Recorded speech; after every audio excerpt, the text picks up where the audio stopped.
Okay, guys, today we're doing 3 sections of geometry. Actually, today and tomorrow, we're doing 3 sections of geometry, and we're not doing everything in chapters 2.1 to 2.3.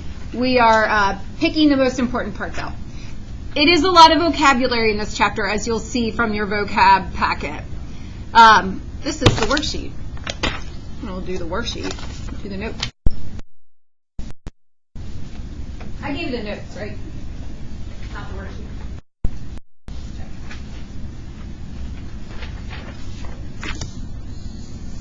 Okay, so you see at the very that into your vocab packet. But you can add it in your own time. Right now we're going to talk about it and what it means. So if you're adding it to the vocab packet right now, you're going to miss what we're talking about.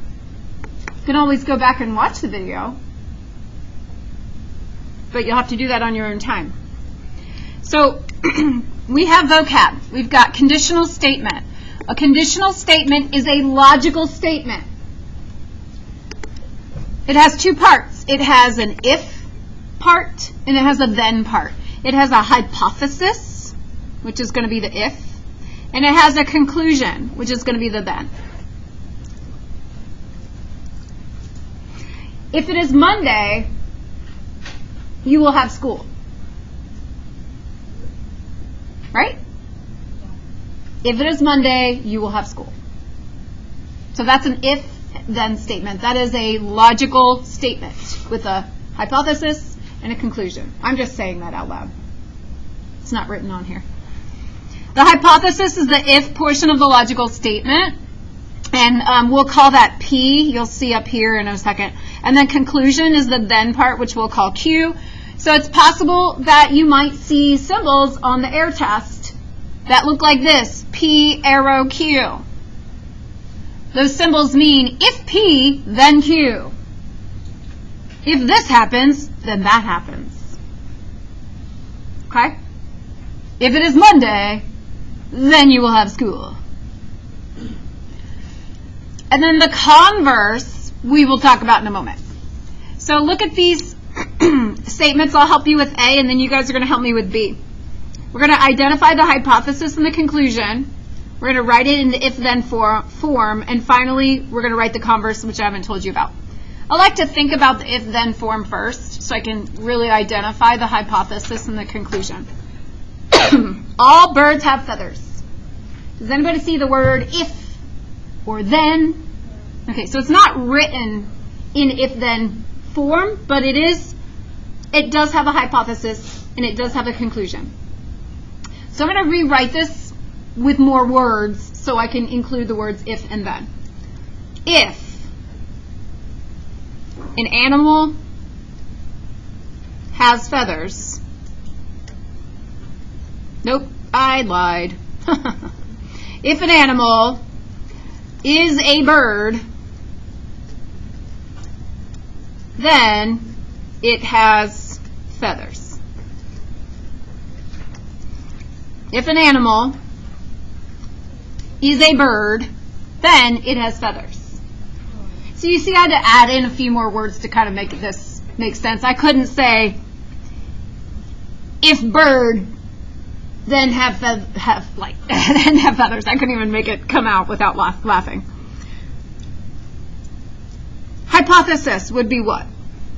If an animal is a bird.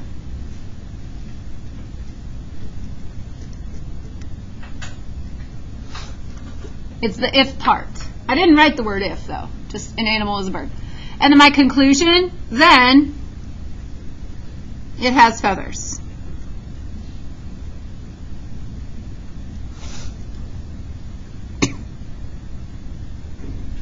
Okay, so you guys help me with the B example. You are in Texas if you are in Houston. We're looking for the if statement. Do you see the if statement in there? Samaya? What comes after the word if? What phrase comes after?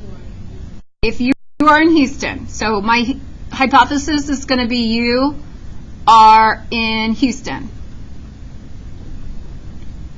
There is not a word then, but what would the then be? What would the conclusion be? Sophie? then you are in Texas. So we can rewrite this in if-then form. If you are in Houston, you are in Texas.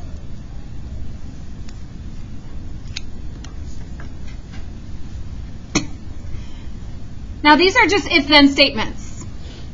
My next question is are they true?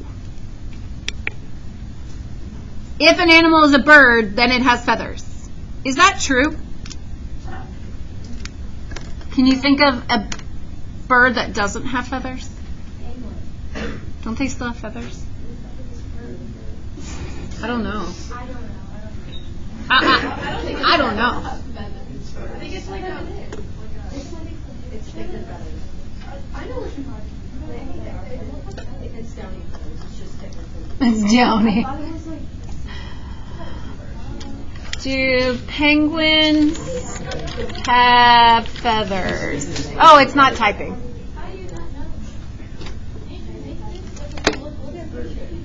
Hey Google. Hey Google. Do penguins have feathers? No, she's not working. Let's try this again. Hey Google. Do penguins have feathers? Well, my grades are up right now. That's why I didn't want to open it. I'll pause the video so I can open it. All right. Did you ask Siri? Did Siri answer? Hey Siri. hey Siri, do penguins have feathers? Okay. I'm sorry for Trevor. Might be yours. Does she know your voice? Like my Google knows my voice, but my reception right here sucks. So. Okay, so we asked Siri, and Siri said yes, penguins have feathers, just in case anybody was wondering. So now, can you tell me a bird that does not have feathers? Bless you. No, bald eagle has feathers. It's not technically bald. It just has white head. Okay, I'm pretty sure the answer is no, and if it's yes, then we don't know about it. So this is probably true. How about this one? If you are in Houston, then you are in Texas. Okay. Converse. Now what the converse is it is a logical statement, but you're going to switch the hypothesis and the conclusion. You're going to switch the if and then to in the other order. So for this bird question, I'm going to write if an animal has feathers, then it is a bird. So that's the converse. I just switched the if and then. So I need you guys to tell me the converse of the Texas question. If you are in Texas,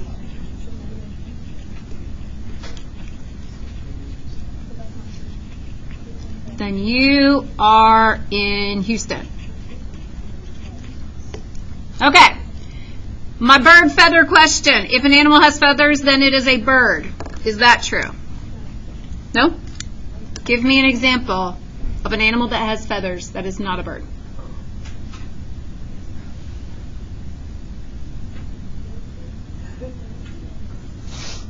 So if you can't give me an example, I'm going to assume it's true until I can find what's called a counterexample.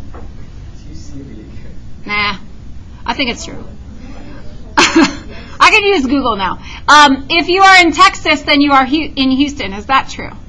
No. Sometimes, but not always true, right? Because you could be where? Any of those places, yeah.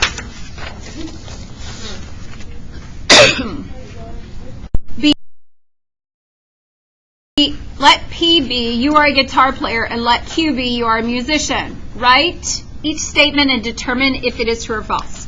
So we're going to write the conditional statement, the if-then form. If, and then the P is the if part. If you are a guitar player, then you are a musician.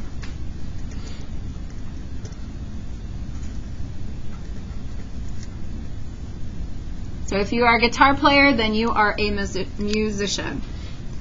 So for the Converse, you switch the P and the Q. Tyler, can you help me write the Converse by switching these statements with the if and thens? If you are a musician, then you are a guitar.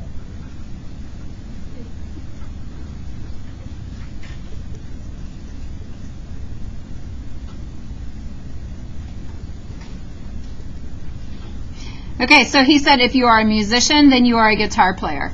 Now we have to determine if these are true or false.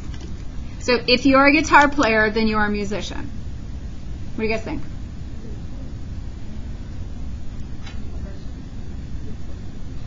You don't think that's true? Hold on. If you are a guitar player, then you are a musician. So the first part, the hypothesis, is saying you already play guitar. Does that make you a musician? Yeah, true. Do you do math? Does that make you a mathlete?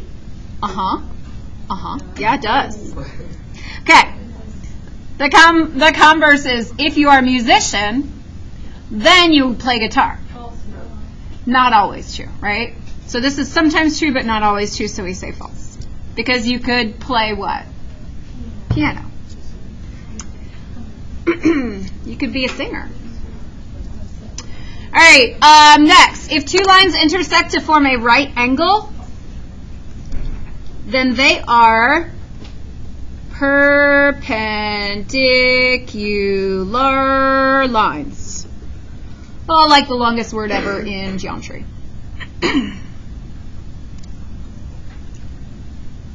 Now, I know you got to write a lot of stuff. So there is an abbreviation for the word perpendicular. Nope.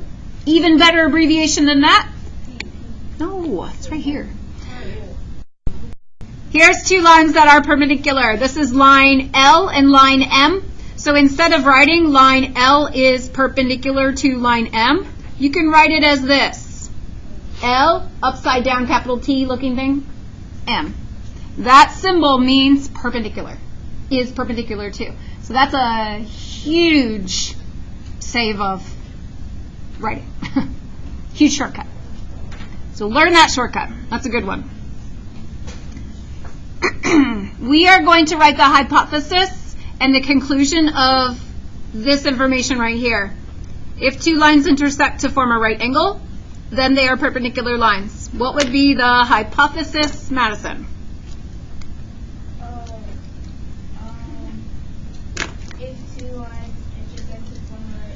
Okay, the word if is not part of the hypothesis, so just start with two lines. That's okay.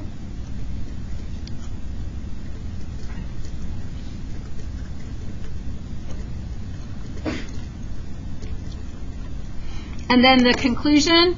Tiffany, I'm going to have you do the conclusion. Do not use the word then. No problem.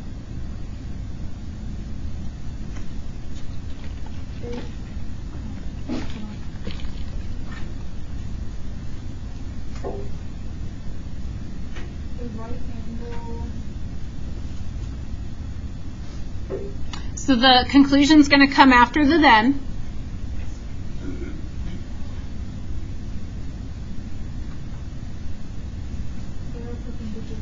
Mm-hmm.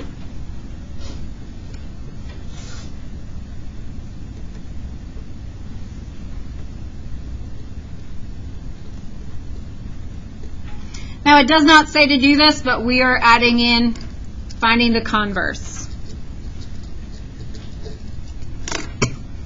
So the converse is where you're going to take your if and then statements and you're just going to switch them. So the if will be with the other one and the then will be with the other one. So I'm going to start with if. Zachary, what will be my if? That is correct. If they are perpendicular lines,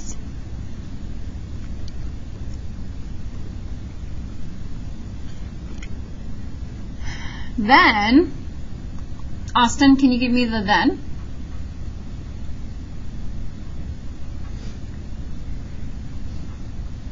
Actually, you know what? Before you give me the then, I'm going to tweak what Zachary said just a teeny tiny bit.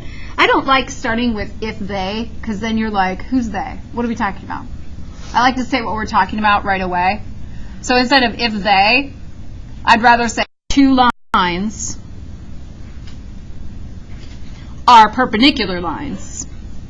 Then we can say then they. So I'll put that they second. So Zachary, what they?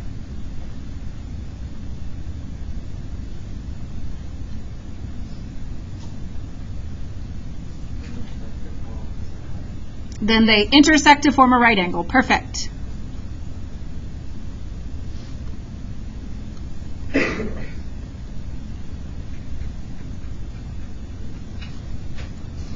Okay.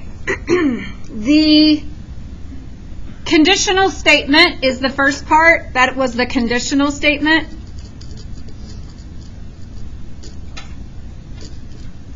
Conditional statement was the first part. That is true. Is the converse also true? If two lines are perpendicular, then they intersect to form a right angle. That is also true. If you get true and true, if the conditional and the converse are both true, then we have what's called biconditional statement.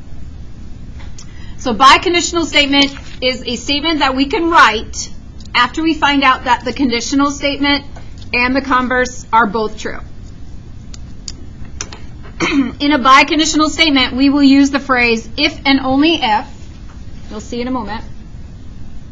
We'll use the phrase if and only if. And then there is a symbol that shows that if P then Q and if Q then P. So the arrow goes both ways. This is just saying the conditional statement and opposite, the converse, are both true. So we're going to rewrite the definition of perpendicular lines as a biconditional statement. I am not going to start with the word if. I'm just going to start with two lines intersect to form a right angle. That's where I'm going to start. Two lines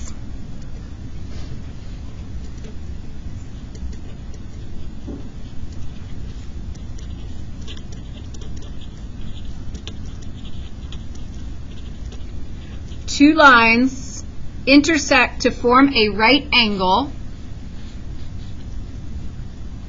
Then we write if and only if.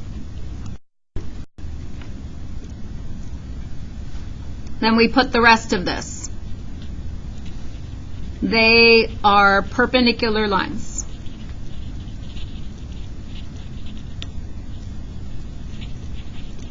So you'll see that we took out the if and the then, and we replaced the middle part with if and only if. That's only if it is a biconditional statement. That's only if the conditional and converse are both true.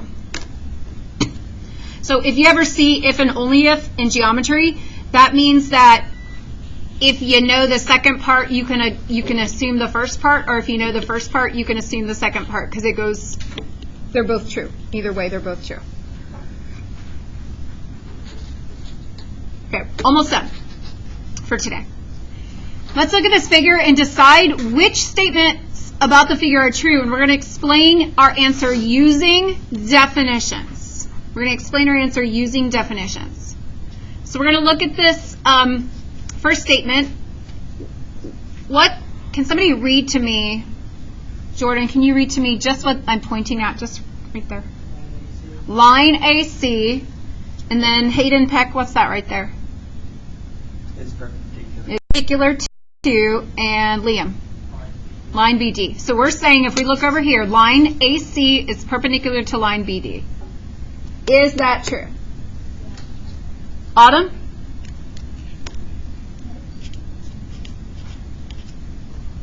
Autumn? True. Why? Because they intersect to make a right angle. And that's in our definition of perpendicular lines. So we will say they intersect to form a right angle. And I just took that straight from the definition of perpendicular lines.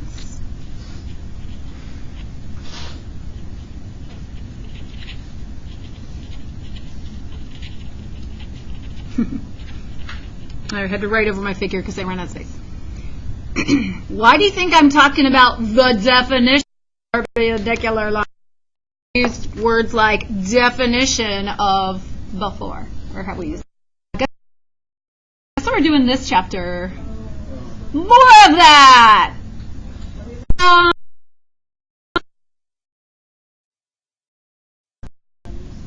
Nah, we'll probably stop a little bit sooner than that, but gosh, it will. Somebody was asking me about it earlier, and I know it's in chapter 5, so it'll at least it'll go through chapter 5, if not longer. I didn't look through the whole book, but we do it a lot. Not all the time, because I know it cramps up your hand, but we do it. Okay. Next, angle AEB and angle CEB are a linear pair. So angle AEB and angle CEB are a linear pair. So we need to know what a linear pair is to be able to answer this question. That was on your last chapter test that we just took. Hayden Lockhart, do you think this is true or false? Sure. That is correct. Can you explain why?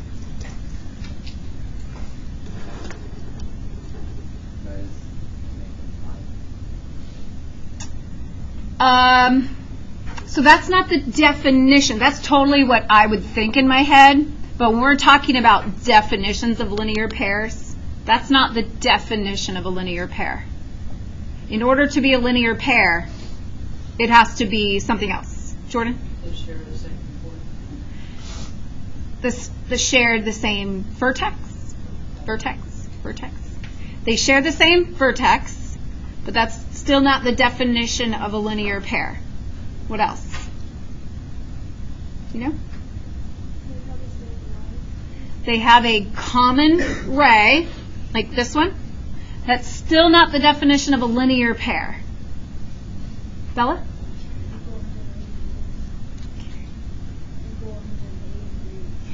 Okay, so they equal 180 degrees when you do what to them? Okay, there is a definition that says all what you just said, so I don't have to say all those words. I can just say like.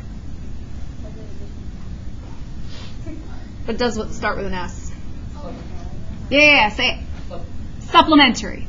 So that's half of the definition of a linear pair.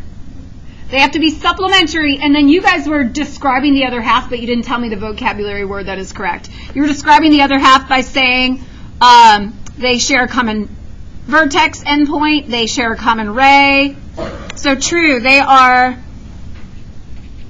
supplementary and something else. Oh, who said that? Good, Liam. And adjacent. So the other thing that you all were describing was the word adjacent. So we use the definition of a linear pair that says supplementary and adjacent. Okay. And then finally, EA and EB are opposite rays. True or false? EA and EB are opposite rays. True or false? Kylie? It's false. Can you tell me why?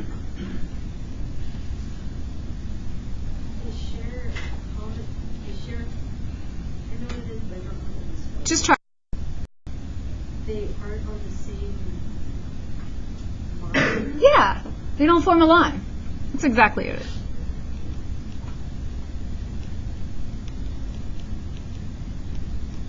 They have to, opposite rays go in opposite directions. They share the same endpoint. They go in opposite directions, but they also make a line. All right, we are going to do 6, 7, 8, 9 tomorrow. We're just going to do one more thing, and that's conjecture and counterexample, which I've actually been talking about counterexamples today. I just didn't define them yet. So a conjecture is where you make observations and you form a statement on those observations. Like you may have a bunch of math teachers in the past that were always old gray-haired ladies with lots of wrinkles. So you assume that every math teacher is an old gray-haired lady with wrinkles. And then you get a counterexample, right? Hey, I don't have any gray hairs. A few wrinkles. Okay, well don't ha-ha. I don't have any gray hairs yet. Fine, Mrs. Gorley is an excellent example of not that conjecture. Okay, but let's actually do it with math. So a counterexample is a specific case that proves that wrong. So you have to have a specific case. So you're looking at 2 squared equals 4, 3 squared equals 9, 4 squared equals 16, 10 squared equals 100, and then you're like, I bet whatever I'm squaring, the answer is always bigger than whatever I'm squaring. That's what this says here. The value of the squared is always greater than the value of the number before it's squared. The value of x squared is always greater than x. That's what this says right here. The number I'm squaring is always the answer is always bigger than the number I originally squared. What am I making right now? This statement, what's that called? This unproven statement based on observations. This is called a conjecture. But you guys are going to prove that conjecture false by giving me one example that does not work. And there are infinitely many examples that do not work, I'm going to tell you right now. So you can come up with one example, some number, that when I square it, this number is bigger than the squared answer. No, I'm lying. You're going to come up with a number that this answer here is not greater than the x itself. That's what I'm trying to say. Bella, do you have it? 1. If I take 1 and I square it, do I get a number bigger? So there is a counterexample. That is not the only counterexample. Could somebody have a different counterexample? 0? Right. If I do 0 squared, oops, that's not 1. That is not great example. Tara. 1/2 squared is 1/4. Perfect. That one was a good example. If I take a half and I square it, that is not adding, that is multiplying. If I do a half squared, half of a half is a quarter. Actually is a smaller number than a half. So all of these are great counterexamples. You only need one counterexample. Okay? That's all we're going to do today. Your assignment is a worksheet, but I want to show you as I pass it out. The copier decided to put this weird space. Yeah, again, I don't know why it does that, because I sent it from my computer and it looks fine on my computer.